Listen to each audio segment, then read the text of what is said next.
आज के इस प्रातःकालीन सत्संग में सम्मिलित होने वाले समस्त संगी प्रेमियों, मानव जीवन का सबसे बड़ा अर्थ है कि परमात्मा की प्राप्ति। तो इस मानव जीवन को पाक साफ निर्मल पवित्र रखना, इन दो कामों के लिए आपको ये मालिक ने शरीर दिया। जब तक आप संत महापुरुषों के करीब उनके शरण में, उनके सत्संग वचनों में शामिल शरीक नहीं होंगे, तब तक आपको ये दोनों काम समझ में नहीं आएंगे कि हमको मालिक ने ये मानो अनमोल मंदिर क्यों दिया, और मानो अनमोल मंदिर को चेतन का रूप देने वाली चेतन जीवात्माओं को अंदर क्यों बैठाला। ये दोनों चीजों की जानकारी आपको बिना सदगुरु के कोई नहीं दे सकता। न ऋषि, न मुनि, न योगी, न महर्षि, न अवतारी शक्तियां, न समाज सुधारक, न ज्ञानी विज्ञानी। इनके पास ये इल्म, ये ज्ञान नहीं है कि मानव जीवन को सार्थक करें और मानव जीवन को चेतन का रूप देने वाली चेतन जीवात्मा का कल्याण कर सके। ये केवल युक्ति इस कलयुग में, न सतयुग, न त्रेता, न द्वापर, 5,500 वर्ष कलयुग के भी निकल गए। आपको न तो शरीर के बारे में, न इंद्रियों के बारे में, न खान पान के बारे में, न संग के बारे में, न मतलब आपको अच्छे शुभ कर्मों के बारे में जानकारी दी गई। केवल किताबें पढ़ी जा रही, किताबों के सिवा करने में कोई नहीं उतर रहा, और किताबें आपको महात्मा बना नहीं देगी। किताबें जीवात्मा जगा नहीं देंगी। किताब पढ़ने से आप यानी मतलब सच्चे ईमानदार नहीं बन सकते। अगर ये सब होता तो कलयुग तो सबसे अच्छा युग है, क्योंकि इस युग के लिए तो तीन युगों का सच्चा अच्छा इतिहास, सतयुग का, त्रेता का, द्वापर का। अच्छे शरीर वाले, अच्छे मन बुद्धि चित्त वाले, अच्छे खान पान करने वाले, अच्छी संग सोबत करने वाले, अच्छे कर्म करने वाले, ये तो सब जानकारी आपको दी। वो ऋषि मुनि महात्माओं का संदेश, लेकिन आपने तो कुछ पढ़ा ही नहीं, आपने कुछ समझा ही नहीं, आपने अपने जीवन में कुछ उतारा ही नहीं, तो तीनों युगों का इतिहास पर कलंक लगा दिया। आखिरकार ये इतिहास क्यों लिखा? केवल मानव की सुख शांति के लिए, मानव को सच्चा अच्छा चरित्रवान ईमानदार बनाने के लिए ये सब लिखा पढ़ी की गई, और आपको शरीर इंद्रियों से शुभ कर्मों में लगाया गया कि पूजा करो, पाठ करो, तीर्थ करो, व्रत करो, हवन जब तब गंगा स्नान करो। इससे क्या होगा कि आपका तन और मन शुद्ध होगा, आपकी इंद्रियां शुद्ध होगी, आपका खान पान शुद्ध होगा, आपकी संग सोबत शुद्ध होगी, आपके कर्म अच्छे होंगे, तो तुम उन महात्माओं को पहचान लोगे जिन्होंने अपनी जीवात्माओं को जगाया और परमात्मा से मिलाया। ऐसी महान आत्माओं की पहचान के लिए कितने युगों से आपको ये शिक्षा दी जा रही, लेकिन इस पर किसी ने गौर नहीं की। तुम शरीर इंद्रियों से करते रहे, लेकिन विचार करके नहीं किया। यहाँ शराब भी पीते हैं, पूजा भी करते हैं, शराब भी पीते हैं, भागवत पुराण उसको भी पढ़ते हैं, सुनते सुनाते हैं। ये तो आप सीधा अपमान कर रहे हो।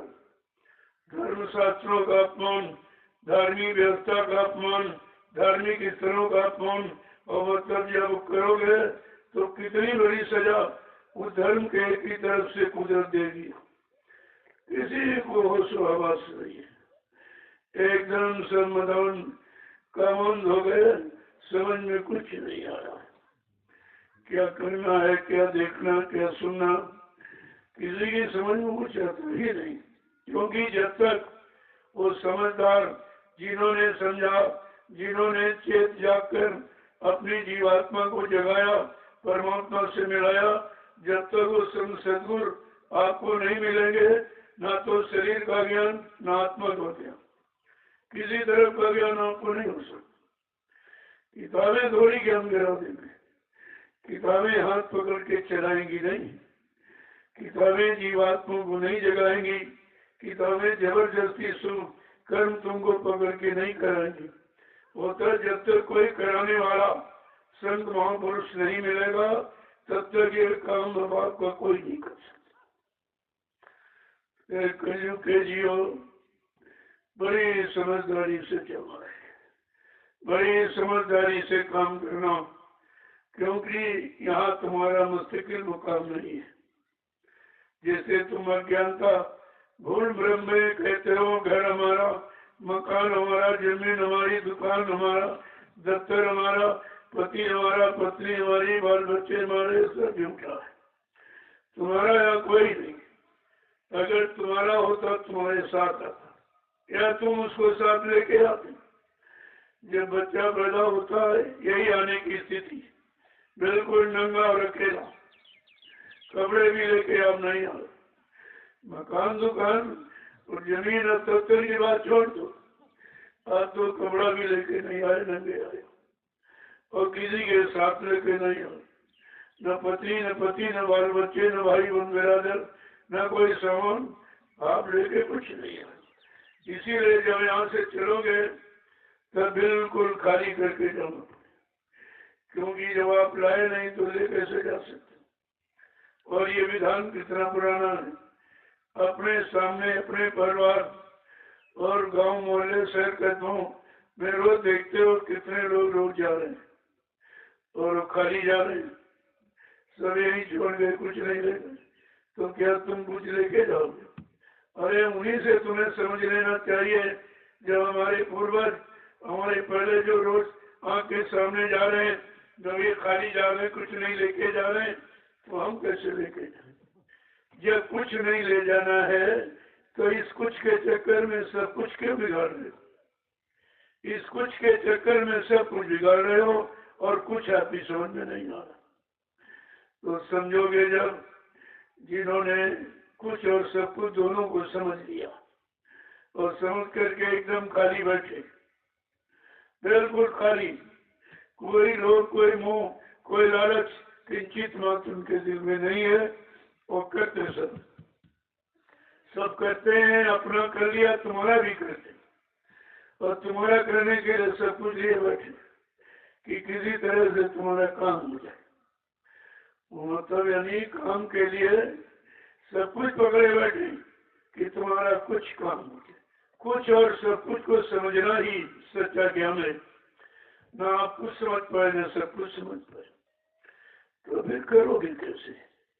बिना समझे कोई काम करता है तो ना तो सफलता पाता है, ना कोई लाभ उठा पाता। और यहाँ तुम जो कुछ कर रहे हो बिना समझे कर। जब समझदार जिन्होंने समझ लिया, अपने मन बुद्धि चित्त को समझा लिया और जीवात्मा को जगा लिया, ये समझदार जब मिलेंगे तो आपको सच्ची समझदारी दे देगी। इधर भौतिक, आध्यात्मिक, लौकिक, पारलौकिक, जिस्मानी, नूरानी, अंतर्मुखी, बहिर्मुखी, ये दोनों तरफ की जानकारी आपको दे देंगे। जब वो जानकार मिलेगा, इन दोनों तरफ के जानकार को कहते हैं संत सदगुरु, वो मिलेगा, तब आपका ये काम होगा। और तुमको तो बिना बुलाए आगे, बिना ढूंढे खोजे मिल गए, और बिना मांगे आपको मूलक दौलत, प्रभु प्राप्ति का रास्ता जिसे नामदान के तो आपको दे दी। लेकिन आपने न देने वालों को समझा, न देने वाले की युक्ति को समझा। आखिरकार क्यों आए? इतनी बड़ी हमदर्दी क्यों कर रहे हैं? क्यों तुमको बिना मांगे अमूलक धन, नामदान, प्रभु प्राप्ति का रास्ता क्यों दे दिया? कभी आपने इस पर बैठ के विचार ही नहीं। विचार करो जब को विचार निकल जाए। इतने को विचार अंदर भरे बैठे हो, कि वो सभी विचार महात्माओं का तुम्हारे अंदर ठहरता नहीं। इसलिए करनी पड़ता, करनी ही तुम्हारी साथ आएगी।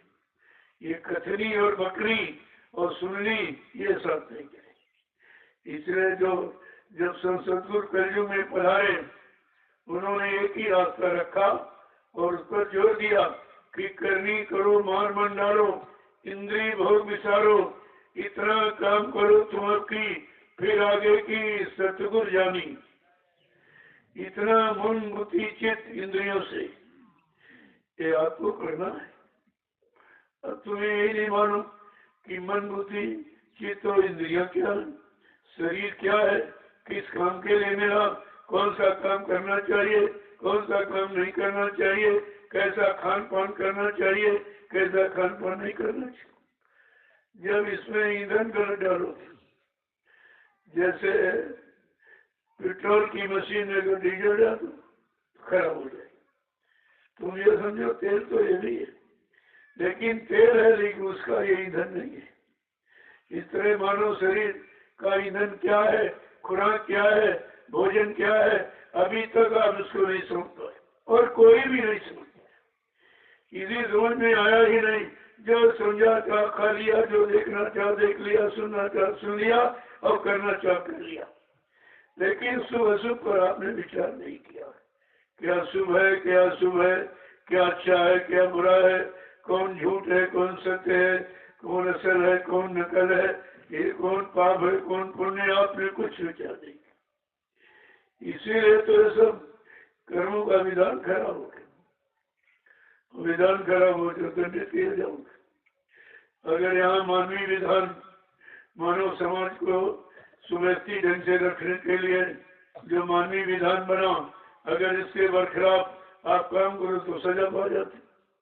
लेकिन ईश्वरीय विधान के बारे में कोई ध्यान नहीं देता, किसी की समझे नहीं आता कि ईश्वरीय विधान क्या।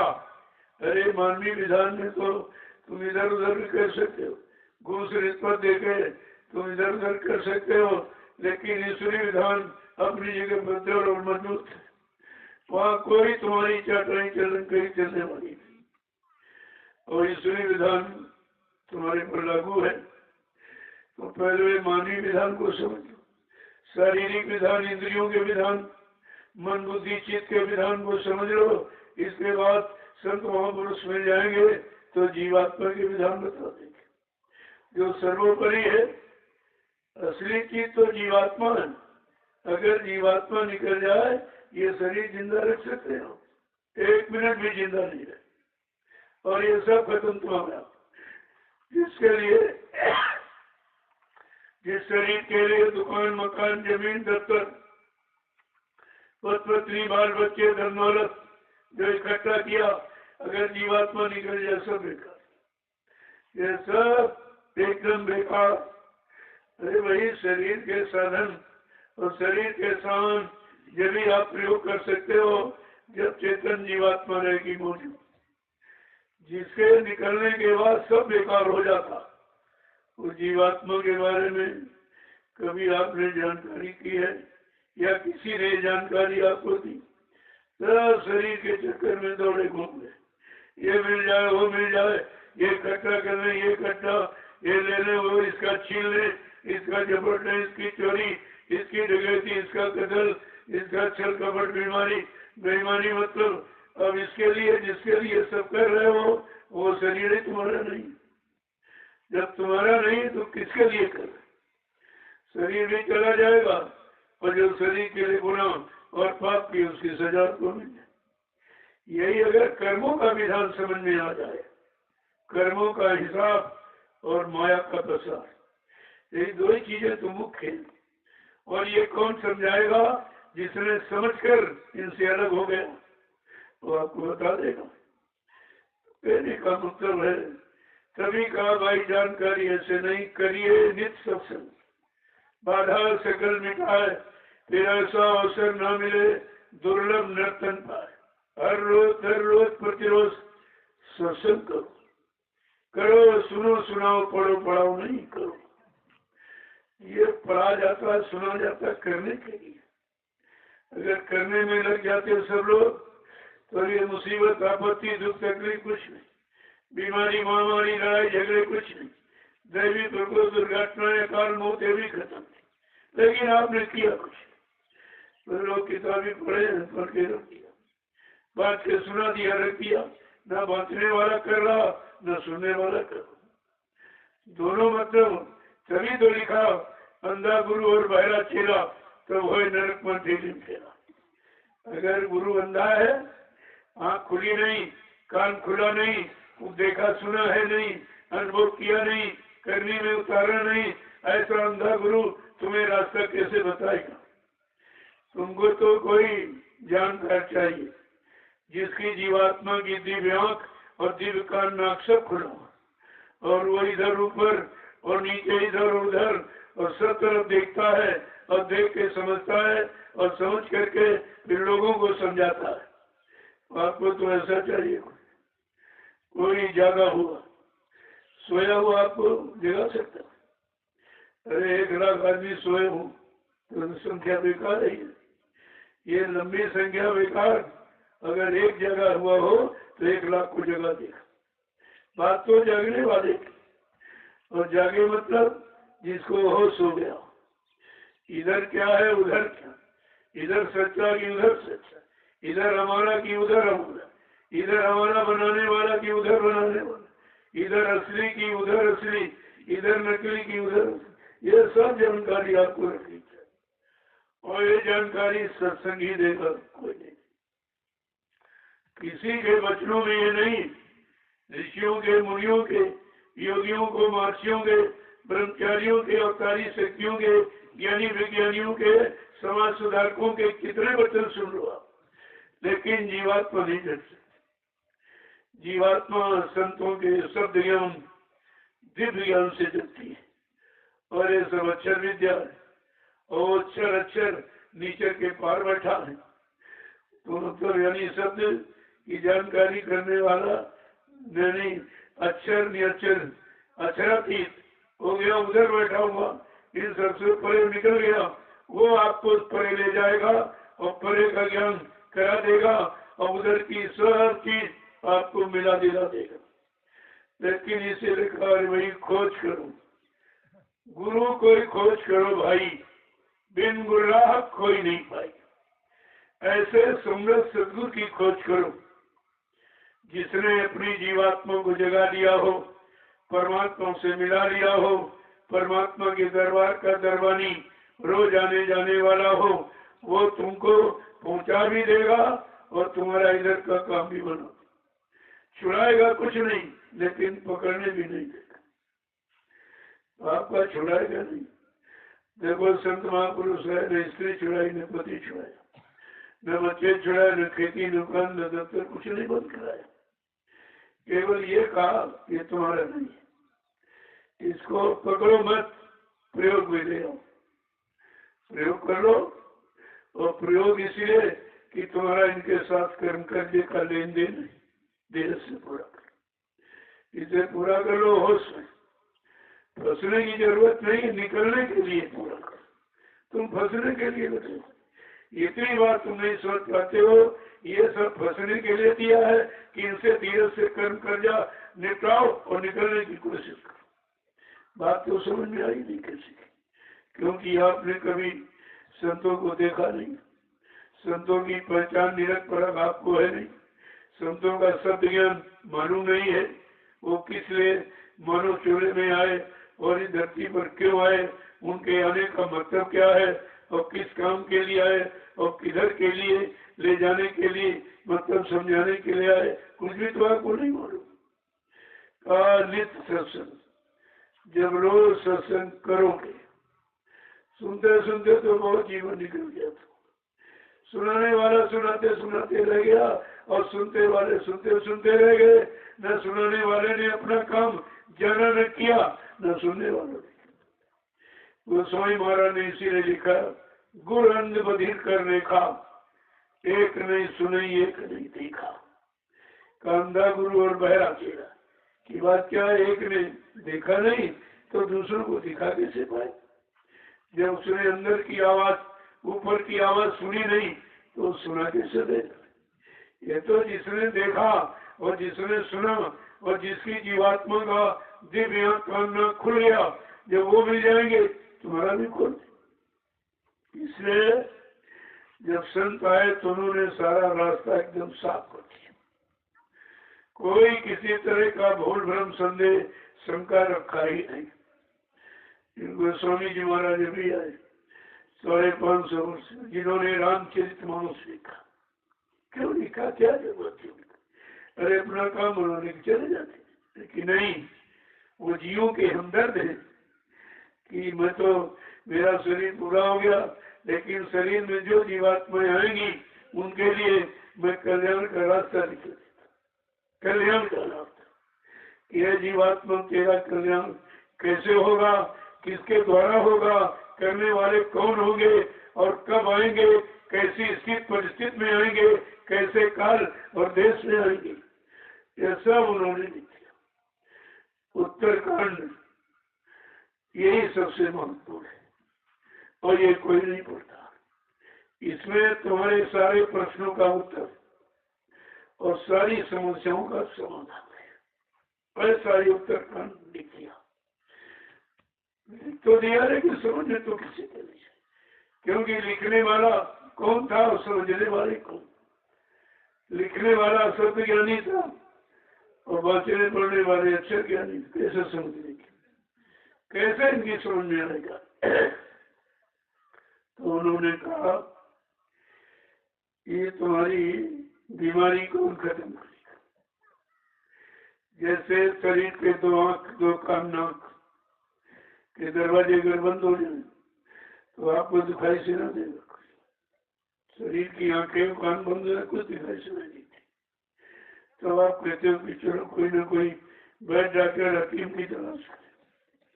जब वो जानकार मिल जाएगा, जिसको जानकारी है, जिसने कभी ऐसा काम किया, वो तो आपको करा देगा। तो कहा यहाँ संसार में सांसारिक ज्ञान वाला ये काम आत्मिक ज्ञान न दे सकता, न आत्मा का काम कर सकता। इसलिए उन्होंने परिचय दिया, जब जीवात्मा के आंख कान नाक खोलने वाले यहाँ पर सदगुरु कोई आ जाए तो आप उनके करीब जाना। उनको ये अधिकार है कि ये दिव्य आंख कान खुलेगी कैसे? ये तो आंख कान आपके खुले तो बाहर देख रहे, लेकिन अंदर जीवात्मा बैठी है, उसमें भी एक आंख कान, जब वो खुलेगा या खोलने वाले मिल जाएंगे, उन खोलने वालों की युक्ति पर आपको विश्वास हो जाएगा, उनसे प्रेम श्रद्धा सेवा भाव पैदा हो जाएगा, तो वो तुम्हारा काम धीरे से करते। वो कोई मान सामान नहीं लेते, इसके आंख कान खोलने के बदले कोई रुपया पैसा धन दौलत नहीं देते, क्योंकि इसी काम के लिए आए ही नहीं। उनका एक, तब उन्होंने कहा कौन आएगा? सतगुरु वैद्य वचन विश्वासा संयम ये न विषय की आशा। कितना साफ लिख दिया कि सतगुरु रूपी वैद्य जब मिल जाएगा और उनके बच्चों पर, उन पर आपको विश्वास और दृढ़ता के साथ प्रेम हो जाएगा। और संयम ये है कि विषय वासनाओं की आशा न है, ये परहेज है। परहेज है विषय वासनाओं की आशा छोड़कर किसी शारीरिक मानसिक स्वार्थिक लाभ की इच्छा न रखकर जब उनके पास जाओगे तो तुम्हारा ये आध्यात्मिक कार्य करेंगे। लेकिन यहाँ भी आता तो स्वार्थी सवाल है, रोज यही ये बीमारी वो तकलीफ, लेकिन जब बताया जाए बीमारी आई कैसे, तुम बीमारी आने वाला रास्ता क्यों नहीं बंद कर देते? लेकिन वह बंद कर, वो रास्ता कौन है? भोग। भोग रोग बन के निकले, भोग से रोगों का जन्म होता है, और जब तक भोग नहीं बंद, रोग कोई बीमारी खत्म नहीं कर सकता। अरे तुम रोग की दवा देते हो, भोग की दवा क्यों नहीं देते? अगर एक काम ही नहीं करे तो ये काम क्यों? भाई अगर आप ये काम बंद करते हैं तो ये रोगी बीमारी कुछ नहीं आई। जब भोग करोगे शरीर की शक्ति नष्ट होती, कमजोर हो जाएगा, कमजोरी में सब तुमको दबाते। पार में कमजोर हो जाओ, सब मारने दौड़ने धमकाएंगे। ऐसे अंदर में भोग करके तुम कमजोर हो गए और मतलब सब सारे रोगों ने तुमको घेर लिया। अब तुम एक रोग हो तो दवा की, तो यहाँ वैद्य डॉक्टर रोग की दवा दे सकता है, भोग की दवा नहीं के पास। ये परहेज है भोग। अगर भोगों से तिरंजी ले लो, थोड़ा हट जाओ और हट के देख लो, अनुभव कर लो, तो तुम्हें खुद ही पता चल जाएगा कि हमारे पास बीमारी क्यों आई है, बीमारी हमने बुलाई है कि अपने आप आई है। इस पर आपको विचार करना ही होगा। तो बिना सत्संग के रोग भोग को समझ में आपको नहीं, क्योंकि ये रोग और भोग किसी किताबों में नहीं। ये जितनी किताबें जो लिखी ऋषियों मुनियों ने, उसमें रोग और भोग की बीमारी दूर करने की दवा नहीं है। वो तो इसीलिए गोस्वामी महाराज को लिखना पड़ा, रोग और भोग जिसके कारण आंतरिक शक्ति, आंतरिक ताकत आपने बर्बाद कर रखी है और पानी की तरह नाली में तुमने शक्ति को बहा दिया। अब उसी के रो रहे, चिल्ला रहे, ये बीमारी है, ये तकलीफ है, मतलब यानी ये हो गया, वो हो गया। जब आपको बात बताइए समझ में नहीं आती, तो कहा ये बीमारी ठीक कौन करेगा। कितना स्पष्ट प्रमाण दिया है कि सतगुरु वैद्य वचन विश्वासा और संयम ये न विषय की आशा। जब सतगुरु रूपी वैद्य मिल जाएगा और वो तुमको उनके वचनों पर और उन पर जब विश्वास कर लोगे और परहेज ये है कि भोग वासनाओं से अलग हो जाए, तो तुम्हारा ये सब काम करते। तुम्हें कुछ देना नहीं है, तुम्हें देना है। और जब देने वाला आया और तुमने उसको समझ नहीं पाया, जो तुमसे किसी तरह की कोई इच्छा नहीं रखता, कोई सामान की, धन की, दौलत की, रुपए की, पैसे की कोई इच्छा नहीं। क्या ऐसा कोई समृद्ध तुम्हारी दृष्टि में है? या तो सब लेने वाले जिन्होंने कुछ किया ही नहीं, ऋषि मुनियों ने किया, तपस्या किया, त्याग किया, संयम किया, परिश्रम किया, और जीवों को सामाजिक ज्ञान मतलब शारीरिक ज्ञान, इंद्रियों का ज्ञान तो सब लिख गए और लिख के रख दिया। जिन्होंने लिखा उन्होंने एक पैसा नहीं, ये बांटने वाले, सुनाने वाले सारा देश ही लूटे ले रहे। बात ही समझ नहीं किसी के आ रही कि लिखा किसने, मेहनत किसकी, परिश्रम किसका, त्याग किसका, संयम किसका, और ये लाभ कौन लूट रहा। इतनी चीज आपको समझ में, तमाम वर्षों के वचनों करना होगा। इतना रोगे, इतने आंसू गिराओगे, न कोई सुनने वाला, आंसू पोंछने वाला नहीं मिलेगा। क्योंकि एक दिन सबकी दाढ़ी में आग लगी, कौन किसकी बुझाएगा। सबको अपनी बड़ी पड़ी होगी, अपनी मुसीबत का, अपनी बीमारी, अपने कष्टों का सबको दर्द हो जाएगा। तो ये एक यदि बीमार को कैसे ठीक करेगा? दर्द हो रहा हो दूसरे के दर्द को कैसे हरेगा? आपको तो ये सब विचार करना चाहिए। तो कहा ये शारीरिक और आत्मिक दोनों तरफ का काम यहाँ करने कौन आएगा? गोस्वामी महाराज ने क्या लिखा कि कर्णधार सतगुरु नावा और दुर्लभ का यह सुलभ करी पावा। जिन्होंने अपने मानव जीवन का मार्गदर्शक, पथ प्रदर्शक, डायरेक्टर सतगुरु को बनाया, का उनका ये शारीरिक और आत्मिक दोनों काम हो जाए। शरीर भी सफल और आत्मा भी सफल। ये दोनों काम का इशारा किया कि वो करेगा और कोई नहीं करेगा। कितना साफ परिचय, जिससे कलयुग का जीव कहीं उलझ न जाए, कहीं फंस न जाए, कोई लोभी लालची इनको फांस न ले, मतलब यदि सच्चाई से अलग न कर दे। तो इसीलिए तो लिखा पड़ेगी। तुम्हारे घर में रखी राम, लेकिन वो भी मनोरंजन के रूप में पड़ी जाती, गाने बजाने के रूप में, भाषण प्रवचन के रूप में, करने के रूप में कोई नहीं पड़ रहा। अरे तो ये तो शब्द है, ये ज्ञान है, मगर करके तुम्हें थोड़ी मिल जाएगा। तो सारा जो गंदा हो गया, सारा संसार की आंख, आत्मा की आंख, आत्मा के काम सब खराब हो गए। तो भी तो अंधा मेरा हो गया उधर की तरफ।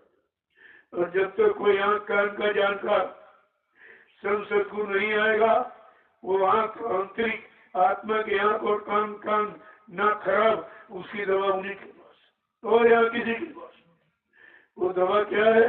नाम की युक्ति। ये नामदान सबकी दवा है, और तुम नामदान को समझ नहीं पाए। इतने लोगों को दिया 45 करोड़, वो एक ने भी नहीं सकते। 45 करोड़ जीवों को दिया गया ये अमूलक धन, लेकिन समझ में किसी के नहीं है ये नामदान का मतलब क्या है, क्यों आके दिया, क्यों उसकी जरूरत पड़ी।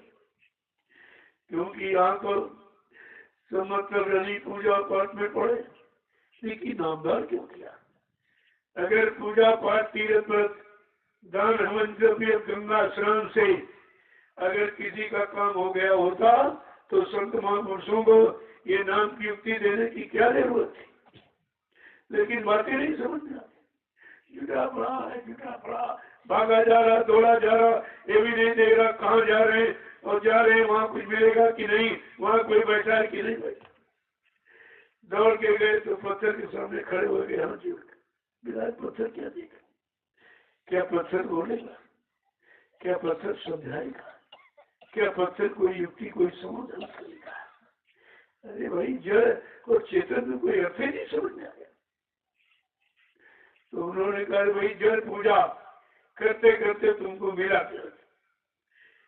आदमी अगर आदमी के पास जाता तो कुछ सुनता भी है, कुछ बताता भी है, कहा चेतन के पास जाएगा। अगर जिंदा मुर्दा के पास बैठ जाए, कहते नहीं भाई ये तो बहुत बड़े रहे हैं, बहुत बड़े ये रहे, अरे रहे हैं लेकिन है कहाँ? जो रहा था वो तो निकल गया। अब ये शरीर पड़ा है, ये तो पंचभौतिक शरीर है, ये पांचों तत्व अपने अपने मिल गए, खत्म हो जाएगी। वो बात समझ में अभी तक किसी की नहीं है। जब तुम शरीरों को नहीं समझ पाए तो शरीर में वो चेतन रूप आत्मा को कैसे समझे? और महापुरुष दोनों चीजों को समझो। शरीर को समझ लो, विषय भोगों से अलग रख कर थोड़ा सा आत्मा की कमाई करो, तो तुम्हारा जो शेष जीवन बचा है ये तुम्हारे काम आ जाए। तो बहुत बड़ी, यानी जो गया सो गया, जो समय निकल गया, शरीर मतलब यानी पूंजी निकल गई, ताकत निकल गई, चलो गई सो गई और रही सो संभालो। जो शेष बच के उसी को संभालो, उसी में काम करने के लिए कह रहे मैं तुम्हारा काम करा दूंगा। अगर तुम अभी मुड़ जाओ और घूम जाओ और विषयों से तिरंगी ले लो और नाम की कमाई में लग जाओ तो तुम्हारा से थोड़े जीवन में भी काम हो जाएगा। एक घड़ी आधी महापुरियों गोस्वामी संगत साथ की हरे कोट अपराध, सज्जनों की संगत से कोट अपराध करोड़ों पाप तुम्हारे खत्म हो सकते हैं। इतनी बड़ी महिमा सत्संग बच्चों की है, और तुम सुनते रहे, वो सुनाते रहे, न तुमने कुछ किया न कुछ पाया। तो ये सुनने का कोई कथा वार्ता नहीं है, कोई किस्सा कहानी नहीं। सत्संग जो सुनो, ये तुम्हारी करने के लिए इशारा हो रहा कि अब करो, अब शुरू कर दो। जीवन जा रहा, ये रात और दिन और सुबह और शाम में ये जीवन तुम्हारा जा रहा है और इसे तुम रोक नहीं सकते। जैसे ट्रेन जा रही आप रोक नहीं सकते। अगर स्टेशन पर बैठ लो तो काम हो जाएगा। अगर स्टेशन पर बैठ लो, जा करके उस पर बैठ लो तो तुम्हारे स्थान को पहुंचा देगी, रोक नहीं सकते। ऐसे ये जीवन को आप रोक नहीं सकते। वो तो जा रहा सुबह शाम, तुम यही गिनती करते हो, आज ये दिन है, कल वो दिन है। अरे न दिन है, न रात, और न सुबह न शाम, केवल तुम्हारा जीवन खत्म हुआ। सांसों की पूंजी तुम्हारी सब जा रही है और तुम अभी नहीं जा रहे। यहाँ भी है तो यहाँ भी नहीं जा रहे। यहाँ भी जो बताया जा रहा तुम्हारी समझ नहीं आ रहा। तो कहा चलो इनको बताओ, सुनाओ, समझाओ, नहीं इनकी समझ में नहीं आया, चलो सीधे से कराओ, तो तुमको करनी मिल जाती। कहा कुछ नहीं कर सकते, मिट्टी, क्योंकि मिट्टी शोधित है। ये 88,000 ऋषियों की शोधित भूमि है, और उस शोधित भूमि पर तुम्हारे जीवात्मा का काम कराने वाला कोई आ गया, वो तुम अपना काम बना लो धीरे से। वो केवाए कौन है क्या, इसके चक्कर मत लो, अपना काम बना लो सीधे। डॉक्टर के यहाँ जाते हो, उसकी जात मेरा नहीं पूछते कि पढ़ाई लिखाई पूछते, कि घर द्वार उसका, कि बच्चे कितने, बीवी कैसे, केवल अपने मंच की दवा ले आओ चलिए, और ठीक हो रहा है कहते भगवान, उसी डॉक्टर को भगवान कहते, ठीक हो जाता। तो ये जात पात सब ये लिए घूम रहे, अरे संतो दरबार में कुछ नहीं, ये कुछ नहीं। कहते हैं जाति न पूछो कि साधु की, पूछ लीजिए ज्ञान, और मोल करो तलवार का पड़ी रहे दो म्यान।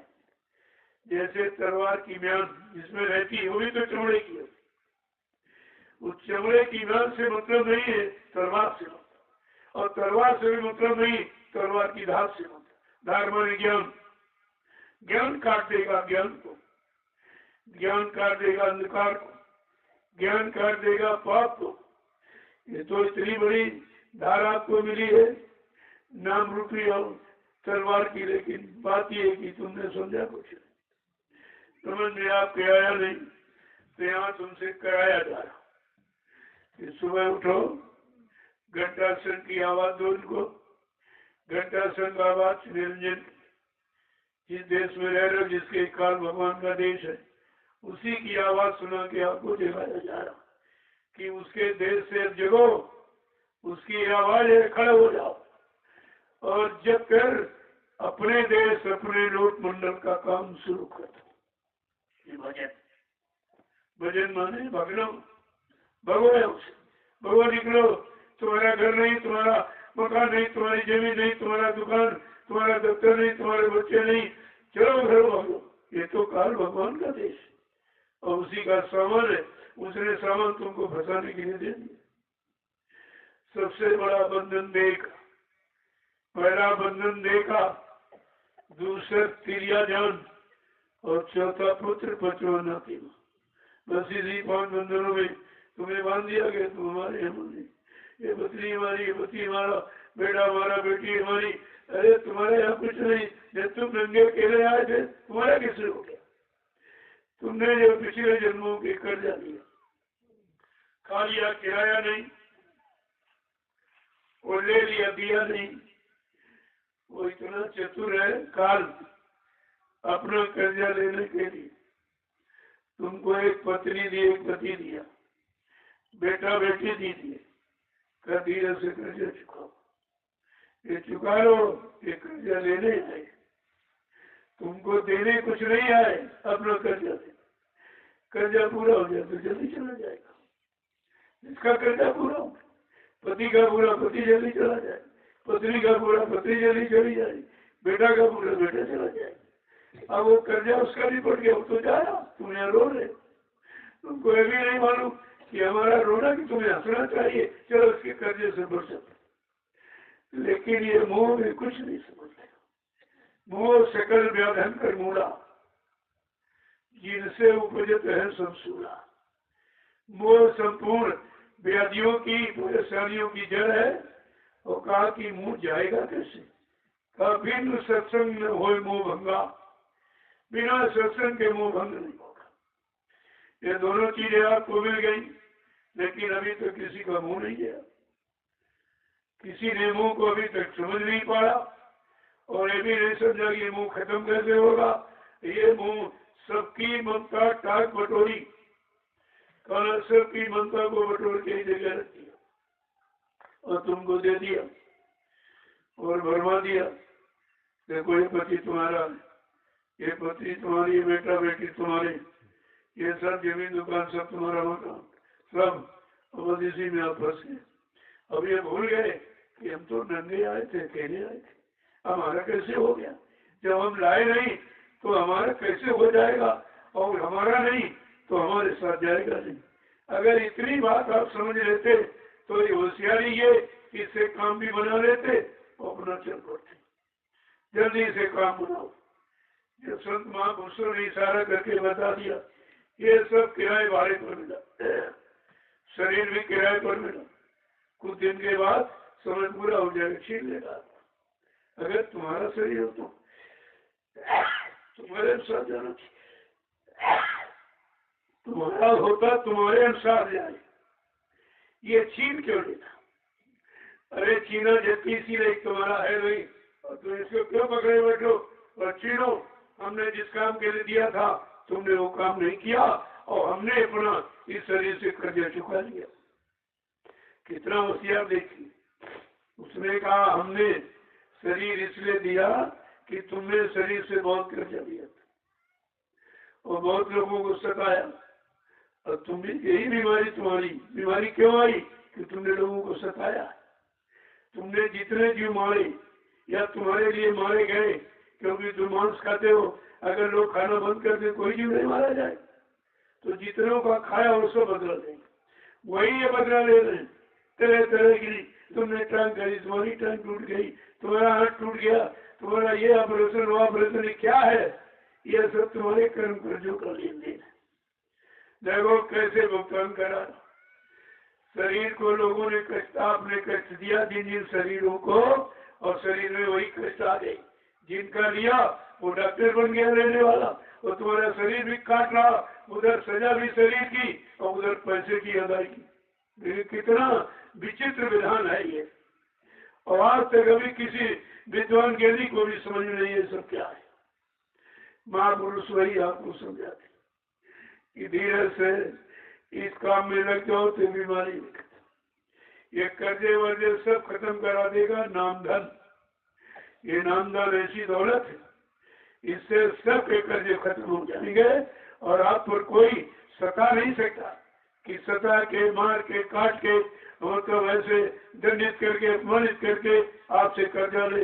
ये नाम धन सब चुका देगा अगर नाम की कमाई करना शुरू कर दो। लेकिन तुम्हारी समझे में नहीं आता, इसीलिए आपको सुबह जगाया जाता।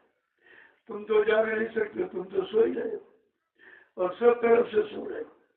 ये भोगों की प्रगाढ़ निद्रा में जीव एकदम सो गया। अब इसको जगाने के लिए आपको आवाज लगाई जाती, और आवाज कौन दी जा रही? जिसके देश में सो रहे हो। काल माया निरंजन भगवान, और उनकी आवाज है घंटा शंख। आपको सुबह बजा के तभी तो जगाया जाता, लेकिन घंटा शंख के मतों को कोई नहीं समझा। बजाते रख दिया, बजाया रख दिया, समझा नहीं कि किसके लिए बजाया, किस काम के लिए बजाया, और किसको जगाया और किसको चिताया, कुछ समझ में नहीं आया। तो आपसे कहा समझो समझाओ नहीं, तुम करनी में रख जाओ। समझने में देर लगेगी, जीवन खत्म हो जाए। अब समझाने का काम मन करने को कराओ, कराने लोगों को। तब आपको सुमरन ध्यान भजन में लगा दिया कि सुबह 1 घंटा बैठो।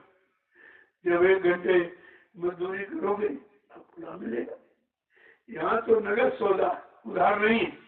1 मिनट करो, 1 मिनट की मजदूरी ले लो, 10 मिनट करो, 10 मिनट की मजदूरी ले लो, 1 घंटा करो, 1 घंटे की मजदूरी ले लो। लेकिन ये कहा वो मजदूरी सीधे रुपए पैसे के रूप में नहीं मिलेगी, क्योंकि नाम धन मैंने दिया, पूंजी हमारी है, तुमको करने और कमाने का अधिकार।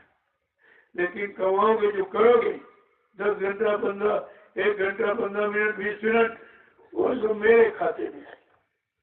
तुम्हारा खाता नील रखा जाएगा। क्यों? पिछले ऋषि मुनियों ने तपस्या किया, थोड़ी बहुत शक्ति मिल गई तो यही खर्च कर डाली।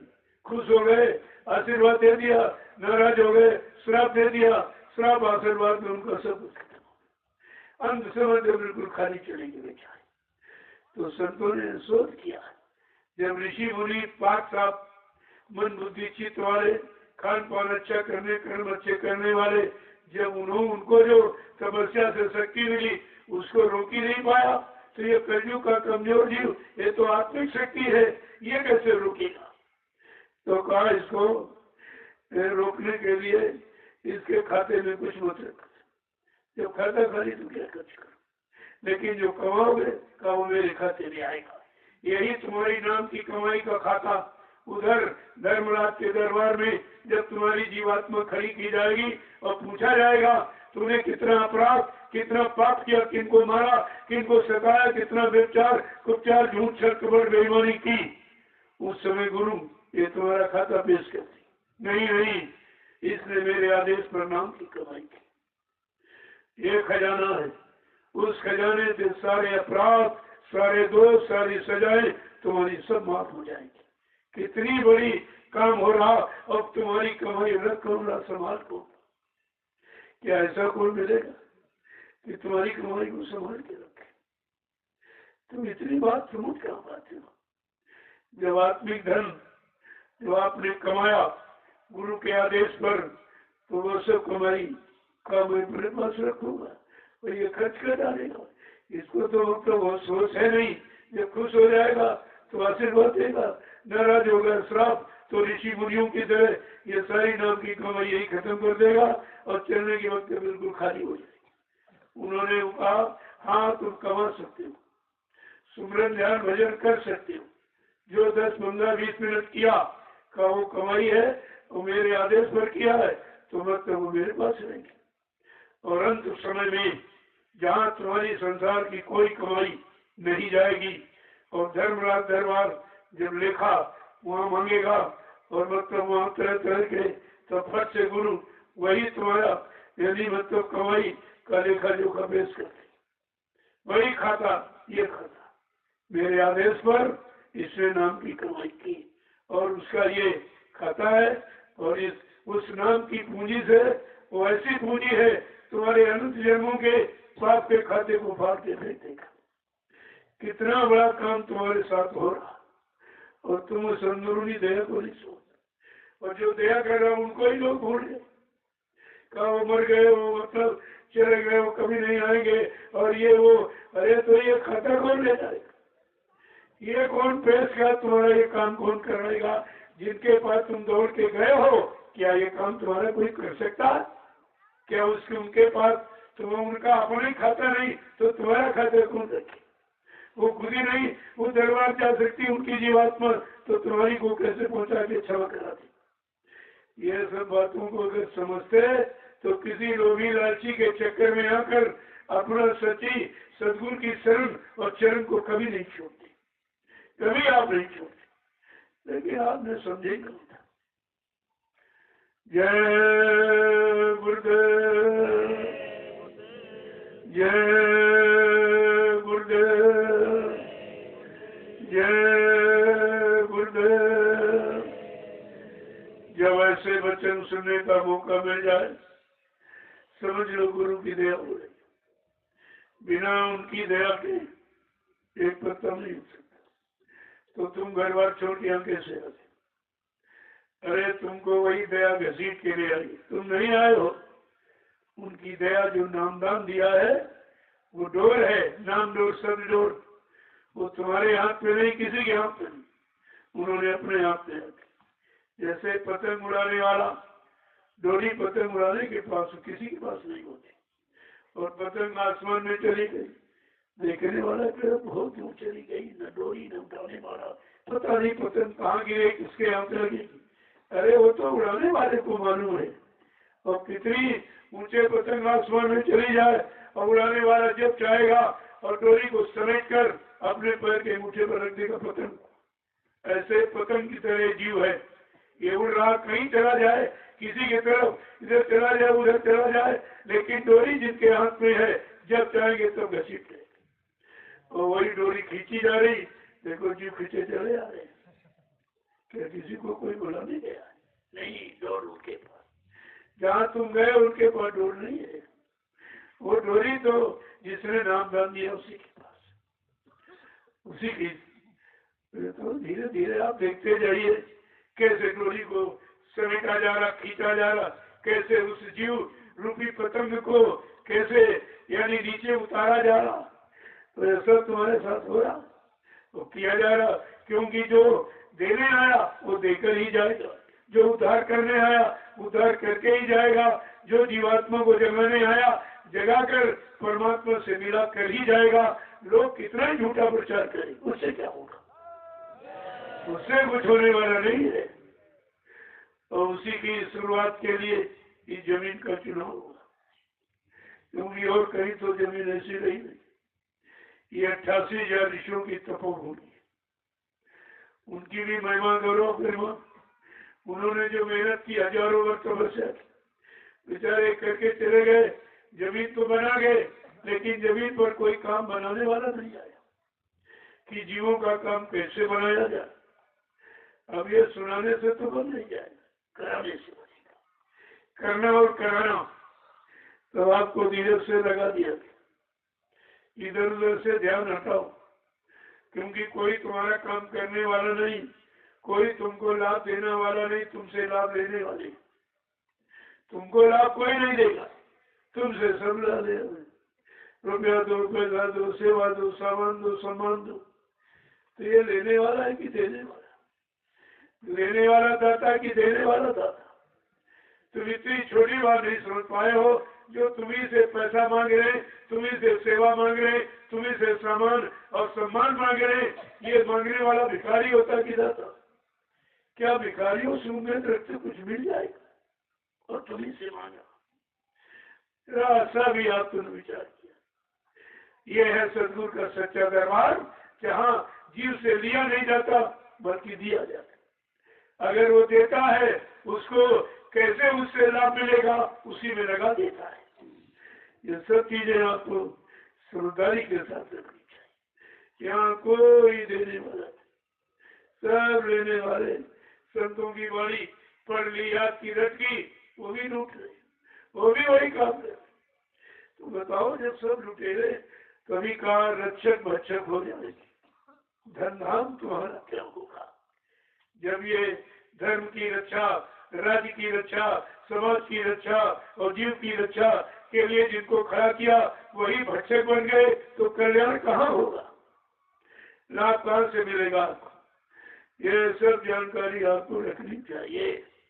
उसी जानकारी को पुनः तुम्हारे अंदर पहुंचाने के लिए ये सत्संग जारी किया गया, धीरे धीरे धीरे।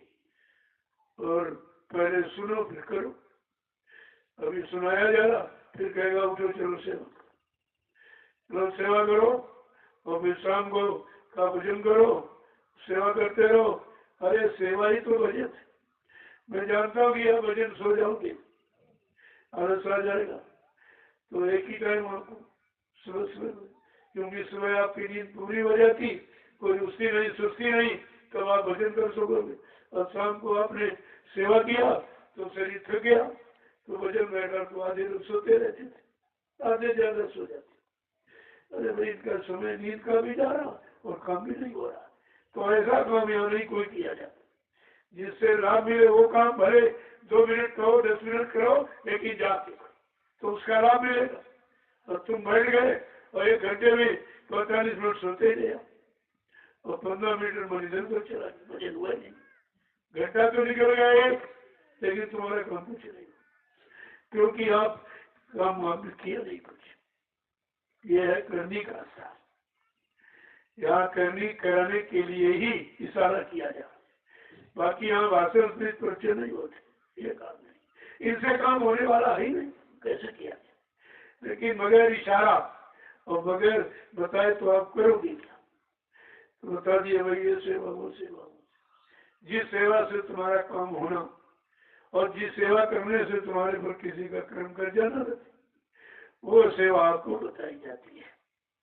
जैसे उदाहरण के लिए गन्ने की सेवा, इस महान व्यक्ति ने आपकी गुरु पूर्णिमा में कितना बड़ा योगदान आपको दिया।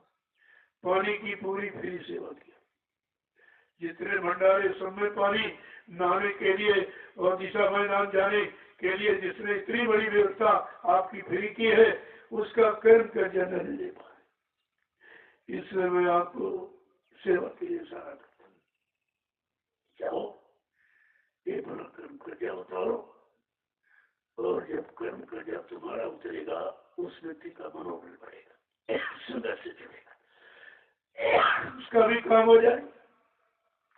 कल मैंने एक ही बार कहा, अरे भाई डॉक्टर, तुम भी तो मिट्टी डालो, ये सेवा से क्यों वंचित हो? और सेवा तुम कर रहे हो, लेकिन तुम अपने सर का कर्जा नहीं उतार पा रहे, रखो टोके, फट से चल पड़े। और उन्होंने टोकरी डाली तो सारे देश में सूचना पहुंच गई कि नैमिष धाम में सतगुरु धाम का जहाँ निर्माण हो रहा है उसकी मिट्टी की सेवा करते हुए डॉक्टर लालचंद जी यादव ना पहुंच गया। काम का नाम और तुम्हारा सब हो जा रहा, ऐसा नहीं कि आप दरिया ढोले तुम्हारा जान नहीं, सब हो जा, सबकी शक्ल सूरत सब देख रहे हैं कि तो हिंदुस्तान में कहीं हो रहा, कोई नहीं करा, क्योंकि ये सेवा कहीं नहीं चल रही, केवल सेवा लेने की चल रही। सेवा दो, पैसा दो, रुपया दो, मान दो, सामान दो, लेकिन सेवा करके अपना कर्म कर जाए उतारो, ये कोई नहीं कहीं चली जाए। पूरे हिंदुस्तान में सेवा करी और इस तरह पूरे हिंदुस्तान में आत्मा के लिए कोई भजन नहीं करा और आत्मा के जगाने के लिए कोई संदेश नहीं दिया। ये तीनों चीजें अनोखी हैं। यहाँ जो संदेश पुरानी किताबें, पुराने युग के जो वो सुना रहे, तुम्हारा मन जगे और मन में सेवा भाव पैदा हो, किसका? हमको पसंद चढ़ावा। इन विचारों को नहीं पता कि चढ़ावे का मतलब क्या होता है। जिसने जीवात्मा को चढ़ा दिया उसका चढ़ावा था। जब जीवात्मा चढ़ गई उसको लोगों ने तन मन धन समर्पण कर दिया।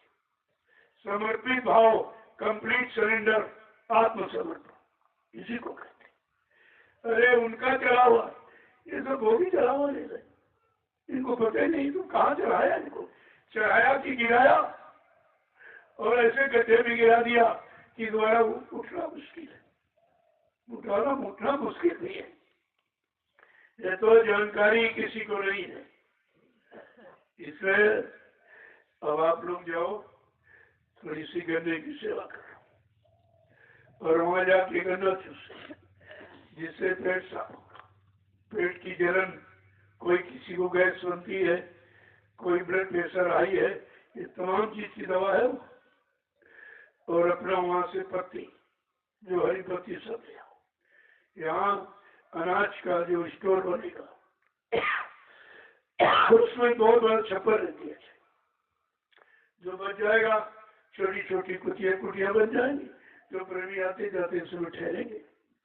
तो आप तो सब सेवा ही कर रहे हो, उधर भी सेवा, इधर भी सेवा, उधर की सेवा और इधर की सेवा दोनों। तो मतलब यानी तो वहां चले जाओ और कुछ लोग जो बचे कुछ यहाँ सेवा में रख जाओ, बैठो मत, कुछ न कुछ शैतान मन के लिए करते ही हो। आप अगर इसको खाली बैठा दो, खाली मन शैतान का कर, ये फौरन बुराइयों में, शंकाओं में, संदेहों में मतलब यानी चला जाएगा। इसकी पुरानी आदत है। इसलिए मणि राम को फुर्सत मत दो, कुछ न कुछ करते ही रहेंगे। आप फुर्सत है मत दो, जरा सा इधर गया फौरन मारा के बाद कोई प्रार्थना दोहरा ले लो, नहीं तुरंत सेवा में चले जाओ। ये सब मन की घेराघारी आपके लिए विधान रखा गया है। अभी होगा तो कुछ नहीं, लेकिन मन की घेराघारी हो जाए और मन कर घिर कर एक जगह आ जाए तो काम करने में देर नहीं लगेगी। ये शैतान करने नहीं देता, तब आपको बाहरी सेवा में लगा दिया। जय गुरुदेव, जय गुरुदेव, जय गुरुदेव, जय गुरुदेव। नाम किसका? जय गुरुदेव। नाम किसका? प्रभु का प्यारा नाम। आप सब लोग खड़े हो जाओ।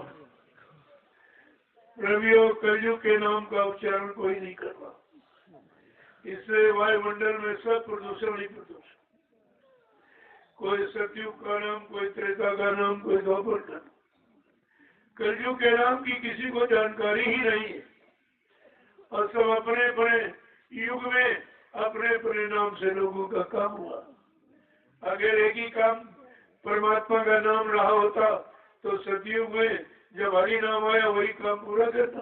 त्रेता में राम नाम क्यों आया? राम नाम से काम हो गया होता तो द्वापर में कृष्ण नाम क्यों आया? हर युग के नाम का विधान है कि जो महापुरुष काम करने आया वो नाम लेके आया। अब जो शक्ति जैसी जिस लोक मंडल मुकाम से आई उसने वही जो उसको अधिकार हुक्म हुआ वही काम उसने यहाँ किया। लेकिन ये काम समर्थ मौलिक यहाँ कभी नहीं आया, ये पहली बार भूमंडल पर आया है। और एक अनोखा काम करने के लिए यहाँ जितनी काल शक्तियां आई कि हरि नाम से, राम नाम से, कृष्ण नाम से उन्होंने देश समाज का सुधार किया, लेकिन जीवात्मा को उद्धार न उन्होंने अपना किया न किसी का किया। ये अलौकिक कार्य है, तो आपको तो समझना चाहिए। पहले सब कर्जा इनका उनका सब उतर जाए तो काम करने में देर नहीं लगती। जय गुरुदेव। ये नाम जितना उच्चारण होगा उतने क्षेत्र वायुमंडल का प्रदूषण खत्म हो जाएगा। इसमें इतनी ताकत, नाम लेत भव सिंधु सुखाई, करो विचार सुजन मनमाई। ऐसे जिन्हों मन में विचार करो वो कौन सा समय का नाम होगा जिससे भवसागर, यानी भवसागर माने कष्ट, मुसीबत, आपत्ति, लड़ाई झगड़ा, ये गंदा खान पान, गंदे भाव विचारों का यानी समुद्र ही सूख जाएगा। वो नाम को इसीलिए कहा भाव भाव कुलक सुम नाम जपत मंगल दिसु। तुम भाव आलस में कैसे भी करो, नाम अपना काम करेगा। जैसे जहर को चाहे पैर छूके खाओ और चाहे गाली देके, लेकिन वो अपना काम मारने का करेगा, वो अपना काम बंद नहीं करेगा। इसलिए नाम ही अपना काम बंद नहीं करेगा। कोई हंसी में मजाक में तुमको देख के कहे तभी तुम्हारा काम हो रहा। तुमको देख कर कोई जय गुरुदेव बोला वो भी लाभ तुम्ही को मिलेगा। न तुम सामने आते, न समय कर युग के प्रभु के नाम को मुंह से बोलता। तो जितनी आपको कोई न कोई निशान दिया गया, कोई सदरी पहन लो, कोई बोरा पहन लो, कोई बिल्ला लगा लो, कोई टोपी लगा लो, ताकि लोग ये कहें ये जय गुरुदेव वाला है। ये काल वाला नहीं, दयाल वाला है। ये राम और कृष्ण काल शक्ति वाला नहीं, ये सदगुरु दयाल शक्ति का जीव है। तुम अपनी पहचान भूल जाते, तुमको पहचान देने में शर्म लगती, तो फिर तुम्हारा काम कैसे होगा। जितने लोग हंसेंगे, हंसा वो फंसा, कुछ न कुछ तुम्हारा बांट देगा और निंदा करेगा, चुगली करेगा, बुराई करेगा, तुम्हारे पाप पर उतरेंगे। इससे सरल कोई उपाय नहीं है। इसमें यह हम सब कमजोर गंदे जीवों के लिए बाबा जी ने ऐसा नाम रख दिया, जय गुरुदेव। सब हंस रहे, राम निंदा, आलोचना, बुराई। अरे प्रभु नाम की जब बुराई निंदा करेंगे तो फल क्या मिलेगा? अच्छा मिलेगा। हिरण्यकश्यप ने हरि नाम की बुराई की, मारा गया। रावण विद्वान था, राम नाम की बुराई की, मारा गया। और कंस बहुत बड़ा राजा था, कृष्ण नाम की बुराई की, मारा गया। और जय गुरुदेव नाम की बुराई करने वाले क्या बच जाएंगे? क्या बच जाएंगे? क्या विधान खत्म हो जाएगा? ये सब भूल रहे, इसी भूल भुलैया में। लेकिन तुम्हारा काम हो रहा। कहा सोचा सदगुरु ने मेरा जीव तो कुछ कर ही नहीं सकता, और निंदा से पाप ज्यादा करते। तो कहा चलो इसको जय गुरुदेव नाम से चमके। तो हम लोगों ने गालियां दी, निंदा किया, आपका काम शुरू हो गया। इसके बाद कहा सन 1978 में कहा बच्चा गुलाबी पगड़ी बात। ये 78 का आदेश है, आज लोग कर रहे। 78 का आदेश 78 को जीवों के लिए था, जो 78 में जीव थे उनके लिए। कहा पगड़ी बांध लो, ये गुलाबी पगड़ी सत्य होने की सूचना दे रही है। लेकिन कहा बच्चा अभी तो कलयुग है, कलयुग में इस गुलाबी पगड़ी का अपमान हो जाएगा, इसलिए सम्मान के साथ उतार के बक्से में रख लो। समय आने पर मैं पगड़ी का इतिहास करूंगा, पगड़ी की पूजा करूंगा। इसलिए सोचा कि इतिहास बनेगा, पूजा होगी, लाओ पहले ही शुरू करते हैं। तो पगड़ी तो दूर चली गई, उसने कुर्ता पैजामा सिलवा दी कि पगड़ी तो पूरा ही लोला दो। अरे तेरे पास अगर प्रेम का, दया का रंग होता तो रंग पाएगा, कपड़े पहनाने से थोड़ी रंग जाएगा कोई। देखिए कैसी नकल, और नकल में अकल की जरूरत होती है। अगर अकल नहीं और नकल करोगे तो भारत की जनता शकल बिगाड़ देगी तुम्हारी, जब सत्य का राज खुलेगा। इस बात को सोचना चाहिए। फिर कहा चाहे सब करो, इससे प्रचार करो, दूरदर्शी बनो दी। अरे बड़ी आलोचना, बाबा जी राजनीति में आ गए और ये महात्मा के इनको क्या जरूरत। तो हमसे लोगों ने पूछा कि बाबा जी महात्मा राजनीति में? हमने कहा किस युग में का इतिहास ये नहीं कह रहा कि महात्मा ही राजनीति चलाते। गुरु वशिष्ठ विश्वामित्र महात्मा ही थे और राम का राज उन्होंने चलाया। गद्दी पर वो बैठे, आदेश राम को देते थे। और कृष्ण महात्मा थे, योगी थे, उन्होंने गद्दी चलाई और कंस चलाया तो सबको भ्रष्टाचार और खदानों में डुबो दिया और सजा देने लगा। जब वो योगी कृष्ण गद्दी पर बैठा तो सब सफाया हो गया। हमने कौन से इतिहास में महात्मा नहीं आया? तो अगर महात्मा नहीं राजनीति में आएंगे तो क्या चोर डकैत और कतरी उठाएगी लोग बनाओगी? किसको लाना चाहते हो? और 70 साल की आजादी में कोई महात्मा नहीं आया। तुमने क्या किया? तुमने क्या किया? तुम्हारी करनी तो सामने है सब। क्या किया? तोड़ फोड़ आंदोलन, धरना और घिराव, कितनी राष्ट्रीय संपत्ति का दुरुपयोग और कितने टैक्स, कितनी महंगाई, कितनी बेरोजगारी, कितनी मारकाट, कितनी हिंसा इन जीवों की कराई जा रही और जीवों की हिंसा और उधर मुर्दाबाद जीवों को खिलाना, ये क्या है? अरे इतना जघन्य अपराध रावण ने भी नहीं किया। ये सब सजा पानी कर रहा है। प्रेमियों, सत्युग आने पर ये कोई गंदगी नहीं रही। कहा था मैं सारी गंदगी मेरे पास झाड़ू है, दूरदर्शी नाम की झाड़ू से ये देश की सारी गंदगी बहुत पर किनारे लगा दूंगा। मेरे पास वो भूमिका, वो व्यवस्था, वो योजना है, ये सारी गंदगी यानी बुहार कर एक किनारे लगा दूंगा और मुझको ये गंदगी हटाने में 18 मिनट भी नहीं लगेगा। क्या फिर भी तुम्हारी समझ में नहीं आया कि कितना समर्थ मालिक, कितना शक्तिमान हुआ?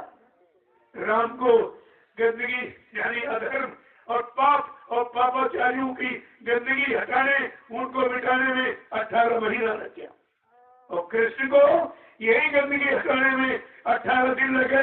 लेकिन कहा बच्चा, कलयुग की गंदगी हटाने में हमको 18 मिनट भी नहीं लगे। क्या फिर भी तुम्हारी समझ में नहीं आया? समर्थ और शक्तिमान मालिक आया है जो कलयुग सबसे ज्यादा खराब, एक तरह की नहीं, सब गंदगी ही गंदगी। और कह रहा हमको हटाने में 18 मिनट नहीं लगे, मेरे पास कोई योजना है, वो उनका है।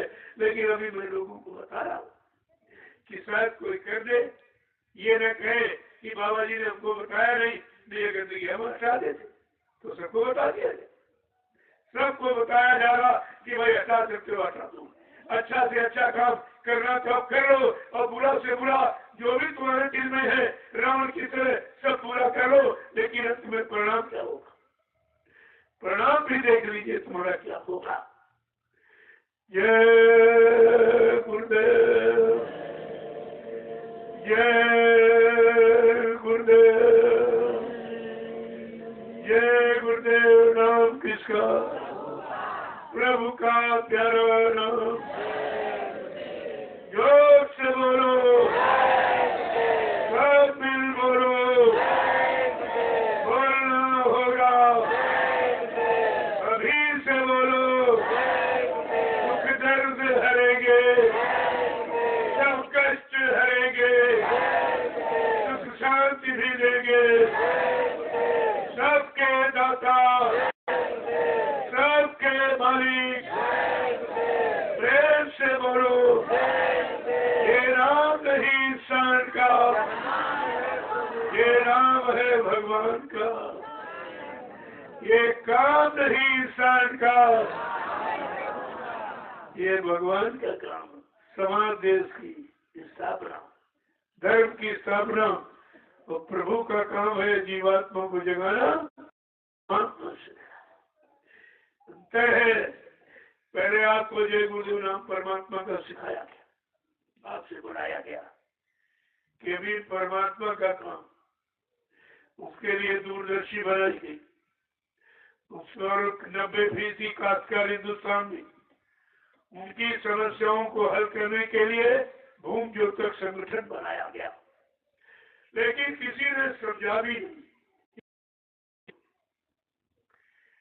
समझ जाते सब तो द्रोणाचार्य जी को चक्रव्यूह बनाने की क्या जरूरत, लेकिन कोई नहीं, उन्होंने चक्रव्यूह बना दिया।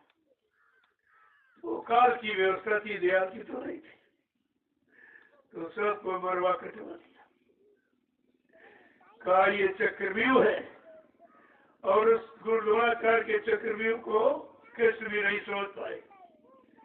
कह रहे गुरुदेव ये चक्रव्यूह क्या है? कहा कृष्ण तुम ये नहीं जानते, ये गुरु की भूमिका है, तुम इसे नहीं जानते हो। कहते नहीं बता दीजिए।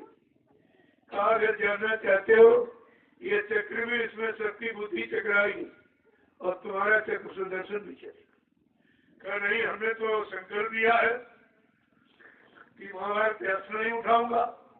कहा इस कर्म भूमि पर आए हो कर्म करने के लिए, और कर्म से चोरी करोगे, कर्म के लिए कायर बन जाओगे। क्या तुम्हारा इतिहास कायरों में कि सूरवीरों में होगा? कहा ये गुरु की व्यवस्था है, तुमसे जबरदस्ती और चक्षुदर्शन उठवा दिया, जबरदस्ती उठवा दिया। बताओ, जब गुरु की व्यवस्था ने भगवान कृष्ण को मजबूर कर दिया और उनको बड़ी प्रतिज्ञा भंग करनी पड़ी और चक्षुदर्शन उठा दिया गया। प्रेमियों, ये सदगुरु की व्यवस्था है, किससे क्या नहीं करा देगी। ये सदगुरु की व्यवस्था, गुरु की नहीं, सदगुरु की। वैसे गुरु और सदगुरु के भेद समझो, अंतर समझो। इसलिए गुरु किस काम के लिए आया और सदगुरु किस, अगर इतने गुरु आए, अगर उनसे काम हो गया होता, सदगुरु को आने की क्या जरूरत थी? मोटी बात आपको यही से सोचना चाहिए। जय गुरुदेव। सतयुग कौन लाएंगे, विश्व में शांति कौन लाएंगे, जन जन में प्रेम कौन लाएंगे? ये तो ऐलान हो रहा है। अगर लोग कहें नहीं सतयुग यदि हरि नाम ले आएगा, राम नाम ले आएगा, कृष्ण नाम ले आएगा, तो लाके दिखा दो। इन नामों में अगर शक्ति है तो लाके दिखा दो। और ये काम तो जरूर देना। और वक्त का नाम, वक्त का काम वक्त के नाम से होता है और वक्त के महापुरुष से होता। जो चला गया शरीर से तुम्हारा काम नहीं करेगा, उससे काम नहीं होगा आपका। तो ये सब जानकारी आपको रखनी चाहिए। इतिहास जो लिखा हुआ किस लिए, तो इतिहास नहीं जानते, न पिछड़ा भूतकाल का न वर्तमान का ही। भूतकाल वर्तमान काल को तुम्हारी सोचने नहीं जाए। ये सब काम जय गुरुदेव के नाम के द्वारा, और नहीं तो और कोई पुजारी कोई विद्वान कोई कथावाचक अगर करना चाहे करके दिखा दे। ऐलान भी तो हो रहा है ये काम जय गुरुदेव नाम के द्वारा। सुख शांति जय गुरुदेव आपने नामा, और सबको न्याय सुरक्षा और रोजी रोटी यही नाम देगा।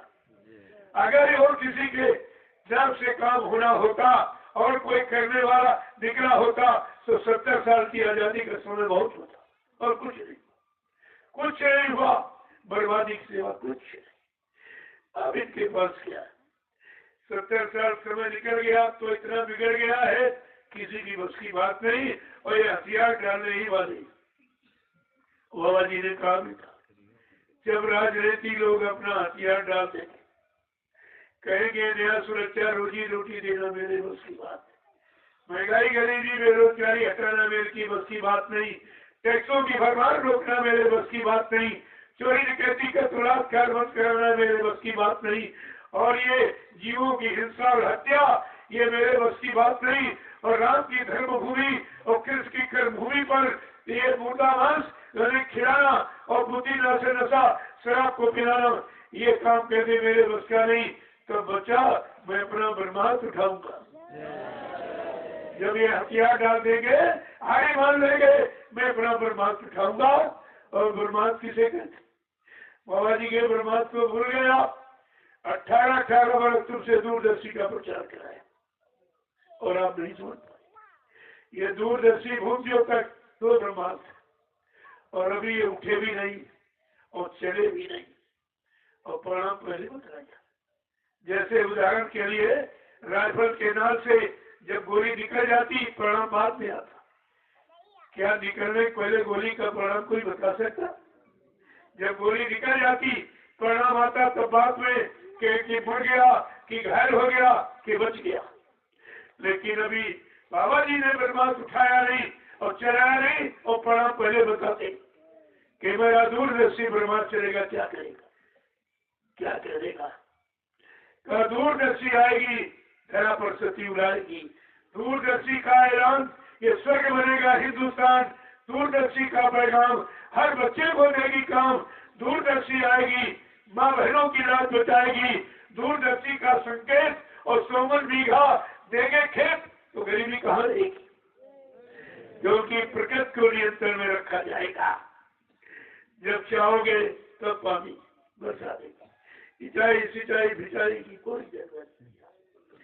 ऐसी व्यवस्था का जो सूत्रपात करने आया है वो समय का कितना महान है, लेकिन कुछ नहीं कहा कि दूरदर्शी का संकेत 100 बीघा देंगे खेत। दूरदर्शी का उद्देश्य विश्व गुरु है भारत देश।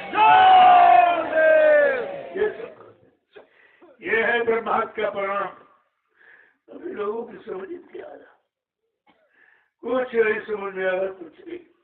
बातें चले जा रहे, दौड़े चले जा रहे। एक नहीं आगे नाला है कि नदी है कि खड्डे के, कुछ जय गुरुदेव। अब आप लोग सेवा में चलो, कुछ लोग गन्ना काटने चले जाओ। पहले यहाँ गन्ना चूस रहा है, नाचता है। पेट की सफाई, पेट की जलन, पेट की कब्जियत और बवासीर जैसी तमाम बीमारियों में लाभ है उसका। हो जाइए, एक दो चूस, उनका ऐलान है। ऐसा दाम दाता मिलेगा नहीं आपको। कलयुग में कहाँ रखा? एक गन्ना 25 रुपए तक और कैसे रखा? कहते नहीं, जितना चूसना चाहो चूसो, लाना चाहो लो, और जितना रस निकालना चाहो निकालो। 2 गुड्डर 4 गुड्डर और सब। इससे बड़ा धर्मार्थ परमार्थ सेवा कोई नहीं। कितने जीवन, क्या किसी सत्संग में ऐसा विचार आया? सत्संग ये है कि वो है जो इधर दुकान लगाए उधर दुकान है, गुरु को बदनाम, गुरु को कलंकित, गुरु की व्यवस्था को यानी गंदा और झूठा बता रहा। सत्संगी किसे कहते? जो सत्य का काम करे, सत्य रास्ते को चले, जीवों को चलाए, वो सत्संगी। काली था बच्चा भी सत्संगी बनाए जा रहे। और तुमने कहा सत्संगी हमारे जिले में इतने, हमारे ब्लॉक में इतने, तहसील में इतने, अच्छा इतने सत्संगी हो गए। और जरा सी एक कर उठ लिया, सब खत्म। कोई सत्संगी नहीं, सब असंगी। सब बातें तरह तरह की, स्वास्थ्य रोग लालच की, कैसे सेवा मिले, कैसे सामान मिले, कैसे सम्मान मिले, यानी मतलब इसी के चलता। अरे बदसंगी है सत्संगी काम। तो ये पहले आप सेवा करो और फिर बात में आओ, जल्दी से चले जाओ। वो उसमें काम अच्छा, जो हरी पत्ती जितने सब ले आओ। उधर तुम्हारा पेट का भी और इधर जो लोग आए उनके लिए छाया बनो, ये भी सेवा। वहां से यहाँ तक सिर्फ सेवा ही सेवा है, बस समझने की जरूरत है। अब आप जाइए, कुछ लोग चले जाओ खेत में और बाकी लोग भंडारे वाले अपनी सेवा में रहोगे। तुमको तो राशन दे रहा था, राशन ही भाषण दे रहा था, राशन में मिले सब सारी सेना बेकार। अगर राशन तो उसे बहुत बड़ी सेवा कर रहे। तुम्हारी रोटी खा के लोग सेवा कर रहे हैं, वो लाभ तुमको, तुम्हारा भी परसेंटेज है उसमें, ऐसा नहीं है। जय गुरुदेव। ये संदेश सब जा रहा पूरे देश, पूरे देश को सत्य संदेश सुनाने की जरूरत है। और ये सत्य संदेश इस धरती की सेवा का ही नहीं हुआ, सब जगह लूट स्वार्थ का। ये परमात्मा संदेश है जो निर्विचारण की तपोभूमि से हो रहा है। आपको इस पर विचार करना चाहिए। तो सेवा से वंचित मत रहो, ये भी सब तुम्हारे आम से चला जाए। देश जाग जाएगा, तुम्हारी सेवा समाप्त कर देगा, तुम्हें मौका नहीं मिलेगा। इसलिए उन सबको जागने आने के पहले तुम अपनी सेवा पूरी करो। जय गुरुदेव। अब आप जाइए और जो सेवा का इशारा हुआ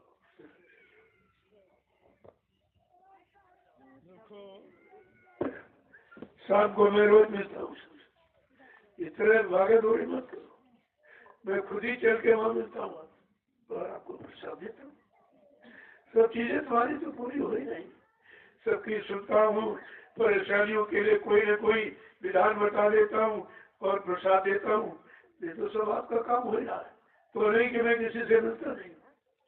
तो अंदर जाने के लिए कोई काम वहां भी बैठ के कुछ किया जाता है, सोचा विचारा के आगे की योजना।